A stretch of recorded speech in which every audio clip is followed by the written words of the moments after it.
Have you ever seen a series where you can pinpoint the drop as soon as it happens? With a lot of franchises, I feel like most of them experience a slow decline, but there's a special few where it goes from 100 to 0 in the span of a single game. And, unfortunately, Crash Bandicoot is one of those victims. The original PlayStation trilogy, these games are classics, and I've even warmed up a bit on the first game since I initially talked about it. And throw Crash Team Racing into that pile as well, an incredible kart racer easily rivaling Mario's offerings. The guy I'd love to dive into someday, including its remake that's unironically one of the best games I've ever played. I wish I could say Crash had a flawless run on PS1, but there's the blemish of Crash Bash. There's a lot of arguments to be made that the decline started here, and trust me, there's a lot to be said about all of the Crash Bash going on here that I'll save for another day, but still, I think it's mostly inoffensive. No, I most clearly place the drop-off right here. Crash Bandicoot: The Wrath of Cortex. My opinion on this game is kinda going all over the place, but it does have its own spot in my brain for being one of the few games I played as a kid that actively pissed me off, which says a lot. You know how when you're a kid, you end up loving a lot of games that suck because you liked anything that was stimulation on your TV? Yeah, even during that phase, I still had a bone to pick with this game. I feel like it'll help set the scene for you if I talk about this game's development a little bit. So initially, this was going to be an interplanetary free-roaming game known as Crash Bandicoot Worlds. But then Universal stopped developing the game in cooperation with Sony and instead brought on Traveler's Tales, who nowadays are known for making more LEGO games than God planned for. Back in the day though, their claim to fame was 2 Toy Story games and 2 Sonic games. Yeah, they've got this. Major problem though, they had to take this free-roam game they've been building up this whole time and morph it into a normal Crash game in the span of, get this, a year. And that right there explains literally everything I will be talking about. The final boss stage is literally named Crunch Time. I don't think you can get more on the nose than that. I decided to run through this game on Xbox, which funnily enough is the only one to have these added fur textures for the Bandicoots. But I didn't pick this one because I'm desperate for texturing. It's because the PS2 version has some genuinely god-awful load times and the GameCube version just doesn't work right for me. Maybe I'm unlucky and or stupid, but whenever I try to play Wrath on GameCube, something goes wrong. On actual hardware, it's giving me a disk read error on 2 separate copies, and on emulator, it gives me an error that keeps interrupting my gameplay. I don't know what I did to make this lunchbox so mad, but we're gonna be seeing other people for a little bit. Wrath of Cortex lack of time hits you as soon as the game begins. Our introduction of what a true next-gen Crash game looks like is this. Crash's prior enemies and Warped all being sad in a dark room that they just can't get rid of that orange rat with them all looking worse than they ever did. The general graphics are something I'll definitely get into later, but what's important right now is that Cortex is revealed to have been working on a super weapon that he's for some reason really upset to be talking about. The problem is that it doesn't have a power source, with Uka Uka suggesting it be empowered by these long imprisoning masks known as the Elementals, whose resume consists of every natural disaster basically, so that's good. Not only does this cutscene go on for 2 minutes longer than it feels like it should, I also find it interesting the big super weapon Cortex is talking about is Crunch Bandicoot, basically what would have happened if mutating and brainwashing Crash worked in the first game. But despite being the new main villain to the point that you fight him as every boss, he never actually appears in the opening. Not even some 5-second shot of him lurking in the darkness or something. Nay, he doesn't appear until he unceremoniously shows up as one of the talking floating heads in the warp room. Yeah, we've got another warp room too that'll throw us into each elemental's domain to collect crystals. I'll be able to seal them away again. Basically an easy way to get the game into the Crash 3 structure if it wasn't obvious by the new warp room looking almost exactly like the Time Twister in Warped. This is the general theme of Wrath of Cortex, and no, I'm not talking about the elements, I mean copying off Crash 3's homework. The game starts off really promising. We've got a snow level that continues off the kind of challenge you'd expect from the end of the last game. Some good platforming, decent enemy placement, and there's even a color gem on a death route, which is a lot for a first stage. Overall, the pure Crash levels in this game are really good. I don't think there's a non-vehicle stage in this game I don't like. They're very well designed on the whole and give you a lot more difficult jumps that are even more precise than most of what you'd see in the previous games. On paper, this sounds like utter hell, but Crash has gotten a few physics changes that make him a lot floatier overall. So a lot of these jumps that would be cruel jokes to make otherwise feel relatively comfortable. The only negative I have on how Crash feels is that sometimes it's like he's moving in slow motion and I can't pinpoint why. Maybe it's the floatiness or something with the animations, I can't tell, but I can really feel it sometimes when slide jumping. Other than that, it's all good across the board, and the actual levels themselves only help add to this. As I said, the opening in Arctic Antics is pretty solid, but there's a lot of standouts like the Gauntlet, Wuthering Heights, Wizards and Lizards, and Fahrenheit Frenzy. I like how they're more committed to adding death routes while maintaining colored gem routes as well. It lets them keep their path variety while cutting down on most of the backtracking that previous games suffered from. Honestly, if the game was just this style of platforming the whole way through, it'd be a solid follow-up to the original trilogy. Would it surpass them? Probably not, but it'd still be fun in its own right, and maybe even stand toe-to-toe with Crash 1. The sad reality of Wrath of Cortex, though, is that the other 70% of the game isn't this. I'll keep it simple and start with the problems that affect the regular platforming, starting with the monkey bars. A cool little gimmick that wasn't intrusive but still slightly shook up the gameplay.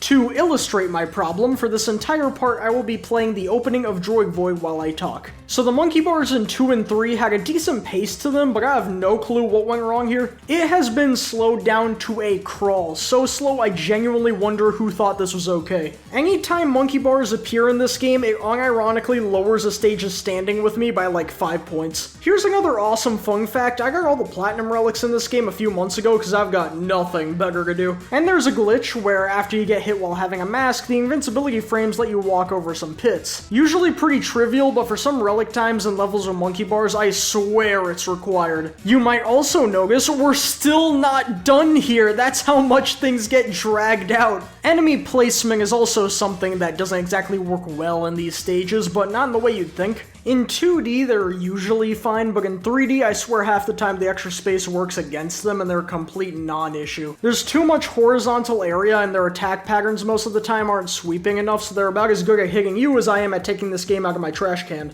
But what if we had specially marked levels where it was pure platforming, but worse in every way? So for the first time in a Crash game, you can play as Coco without being stapled to some kind of vehicle, and boy does she get the short end of the stick. I can most easily compare Coco to how Crash was in the first game, a much more slimmed down moveset that's about as heavy as a brick. Her levels are all inherently less fun than Crash's because she isn't fun to play as, which is sad because her levels are usually well designed, but it just does not mesh well with her physics. Not helped by the fact that instead of an always useful slide and slide jump, she gets this.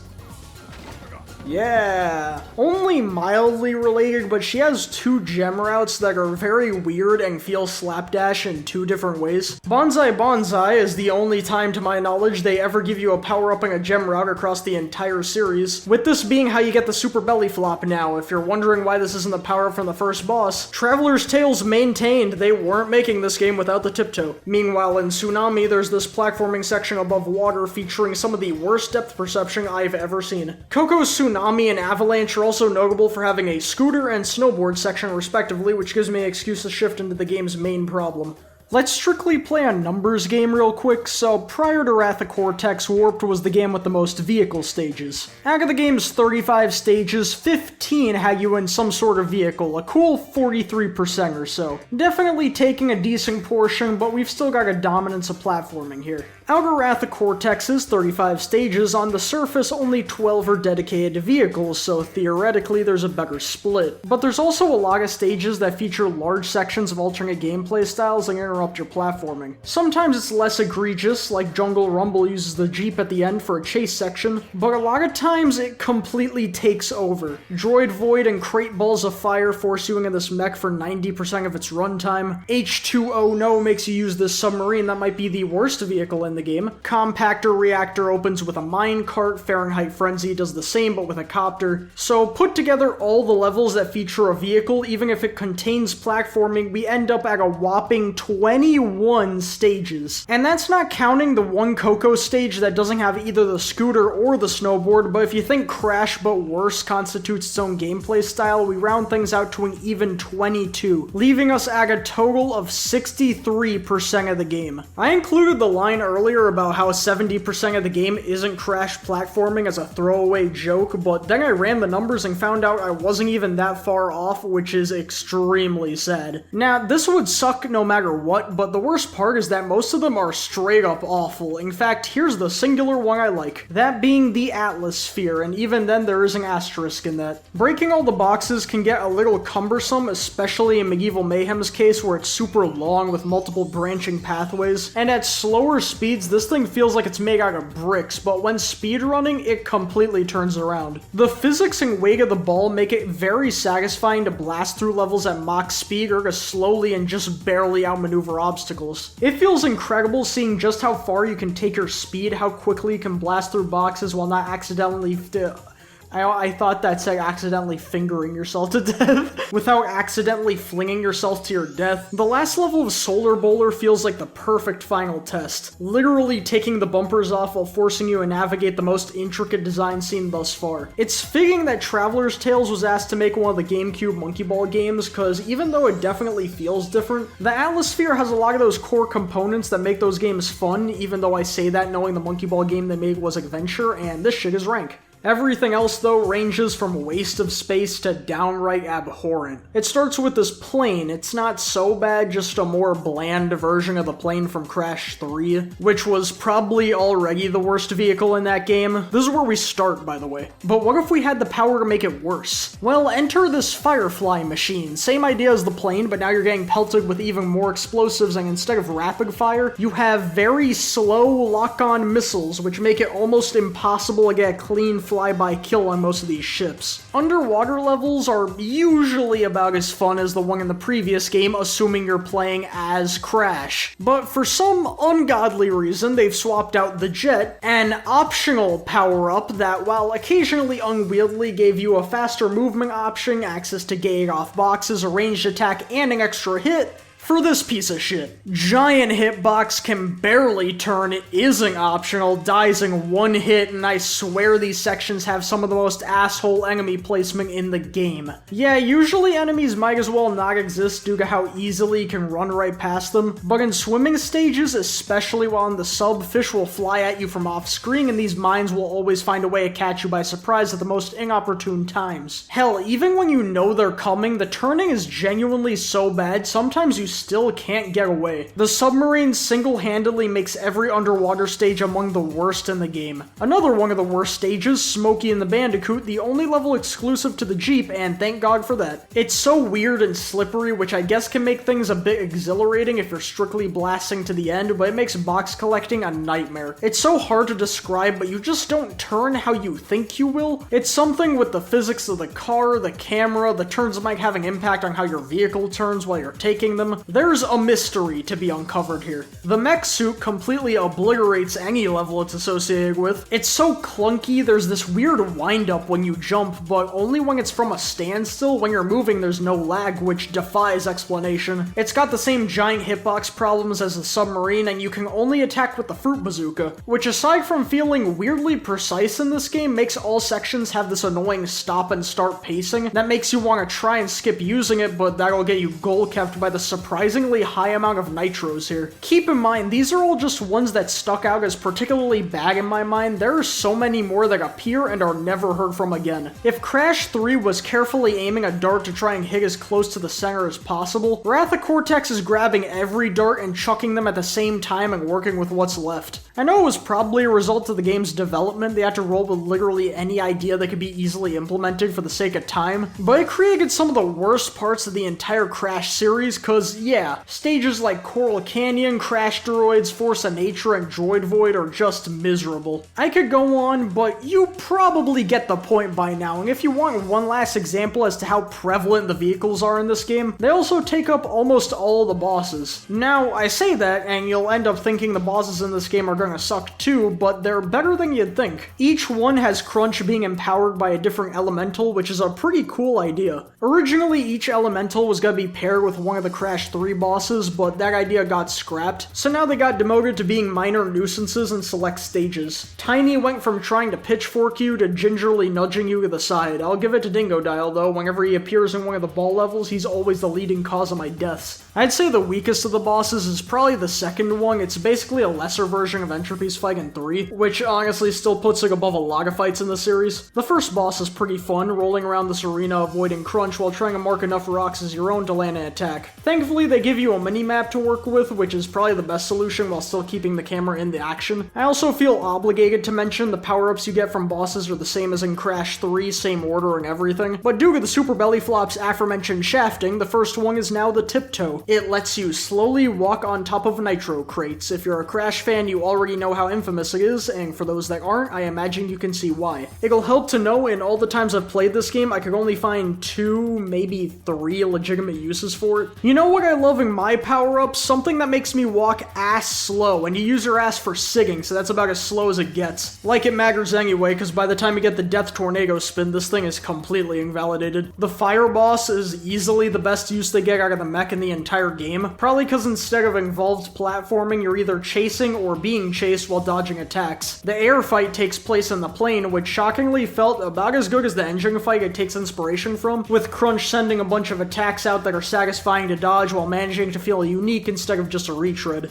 The final boss, I'd say, is around one of the better final bosses in the series, and while that's mostly by default because Crash games always find a way to drop the ball right at the end, it's still a solid fight. Depending on what button Crunch stands on, it sends a different elemental's attack at you, each progressively getting harder with each hit you make. Though I wish they took better advantage of mixing the attacks together instead of sending them one by one at you. This is also one of the only times you're required to use the Fruit Bazooka, which I find interesting. Anyway, you know the drill by now. I got all the crystals, but Uka Uka says losing doesn't count unless he loses to someone with gems. So is the 100% process as bad as the levels would imply?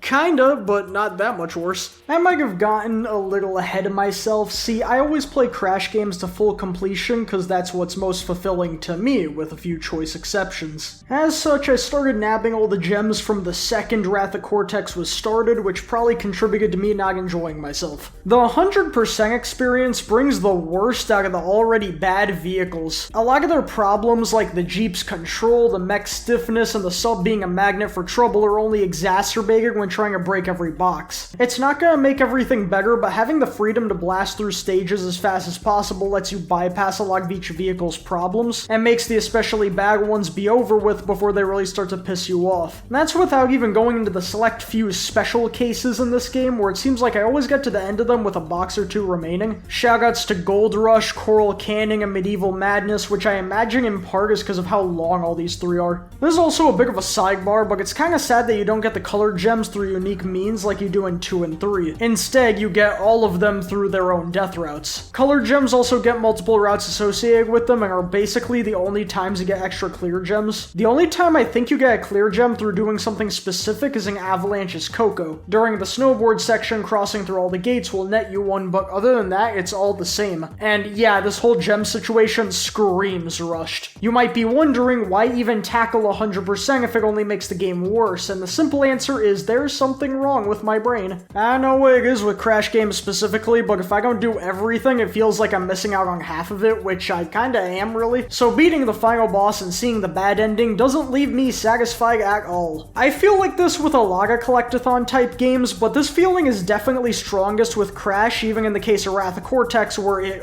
sucks. Finishing off a Crash game knowing I only collected the crystals genuinely feels like I ate half my plate's worth of food and then tossed the rest in the trash. Is like a stupid way of doing things? Yes, but this is my video, so you get to listen to how I play games wrong while I'm here. I at least think I'm trying to be fair. I'm not gonna let the game off the hook, because I think in a game where the extra random objects to grab are shoved in your face and when you can make it to the end without them, it tells you to do cleanup, they should at least make that process fun. But I'll acknowledge there's a better way of playing the game that I'm choosing not to take. Even if it does feel like the wrong choice, I'm sorry. I at least want to take a special look at the relics, because these are particularly bad. So, since when I last talked about Crash, where I said I'd like to get all the Platinums in Crash 3 one day, I've actually grabbed all of them, and I've now been going on a Platinum Relic conquest, especially with regards to the GBA and racing games, and of course that meant Wrath of Cortex as well, and man, if breaking all the boxes hurt this game, then hitting time crates while rushing utterly ruins it. This game was not designed to be rushed. The enemies in the underwater and mech levels are even more annoying when you end up slamming face first into them. The imprecision of most vehicles stings when missing a time crate can sometimes mean losing out on the relic. Coco becomes a headache when you need to make fast and precise jumps onto boxes when she weighs like a truck, which then lands us back at the pure platforming stuff being the only parts I consistently had fun with. Do you see the trend here? Some of these took me way too long, and while there were some fun ones, others were an absolute nightmare, either because of how strict the times themselves were, like in the case of Bamboozled and Gold Rush, the level already being on the harder side, like with Solar Bowler and Cortex Vortex, or just inherent dickheadedness, like with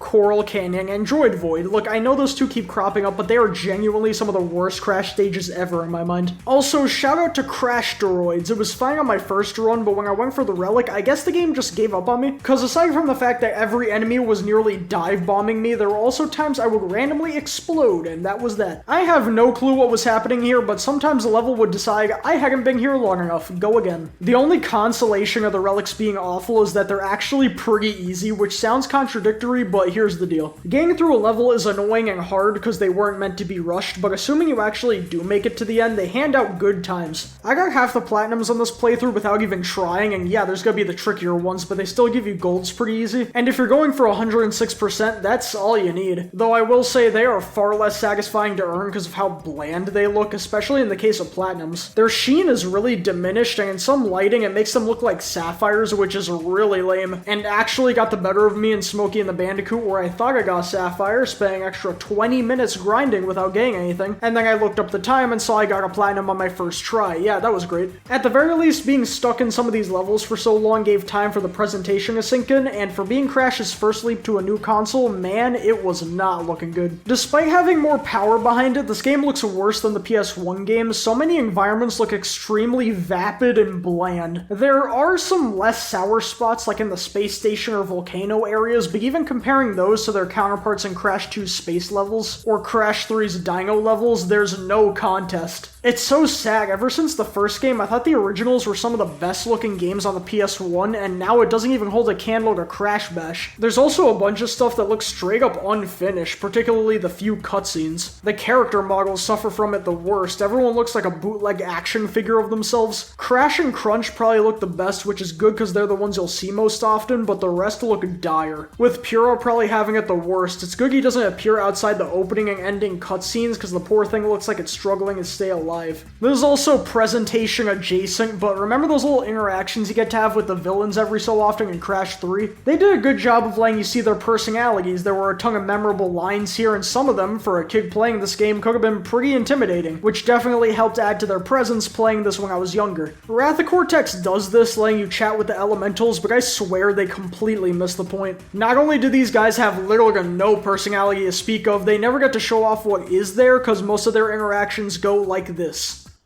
Is there a draft in here?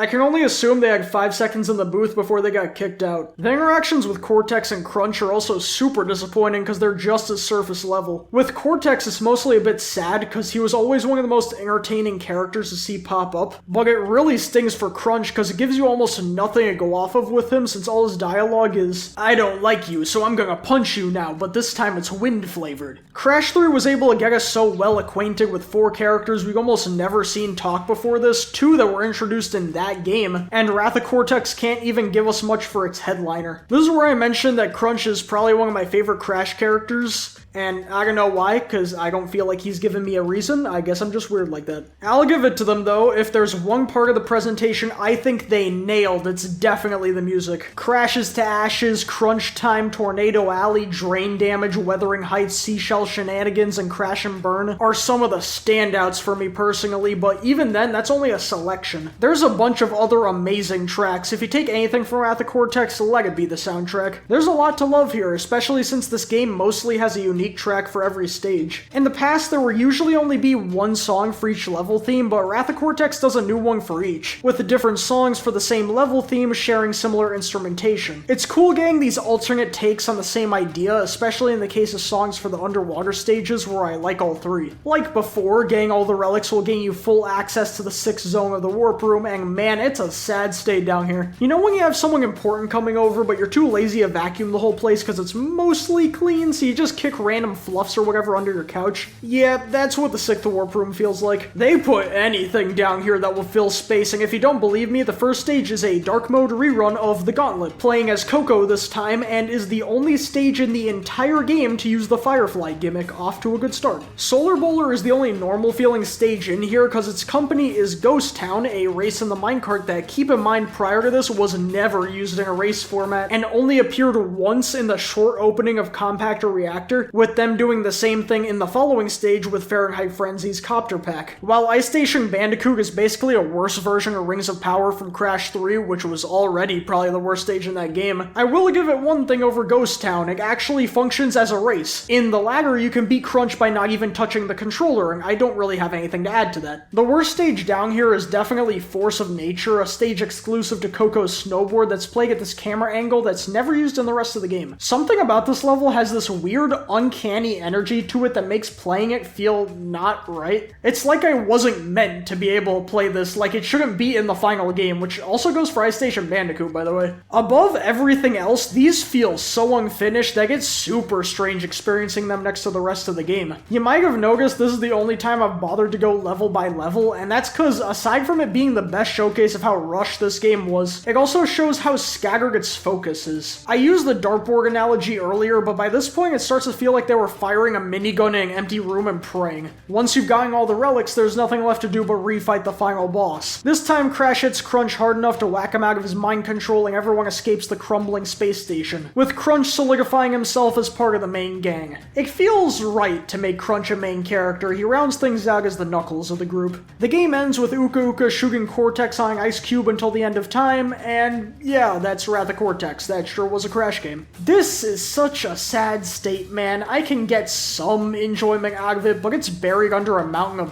various problems, and it hurts even more that it's so obvious why the game's like this. The time frame they had to work with was genuinely awful, and the downsizing and scope that had to happen might as well mean that there's a whole other Crash game out there that we'll never get to experience. Like it or not though, we're stuck with Wrath of Cortex. A super confused game whose only solution to every problem is to fill the holes with whatever's been rotting in its back pocket. And it taking so many cues from Crash 2 and 3 in an effort to make a foundation for itself only gives it a point of reference that makes playing it even worse. That's without even glancing at the fact that this game is falling apart on itself, cause yeah, I somehow didn't mention it this entire video, but there's such a lack of polish and jank that pervades over every second. Be it nitro boxes exploding when I didn't touch them, seeing the edges on the texture for Cortex's eyebrows, shit I just don't even know how to describe, or God forcing me to explode. This game is a house of twigs. It just barely holds it together, but sometimes one stick pops out of place and I think tonight's gonna be the night this house crumbles. Wrath of Cortex's development was a death knell. Just from hearing what happened, it's obvious how we got here. But it doesn't make the finished product any less disappointing. At the very least, we can hope the next Crash game isn't rushed and has an appropriate amount of development time and... oh god damn it!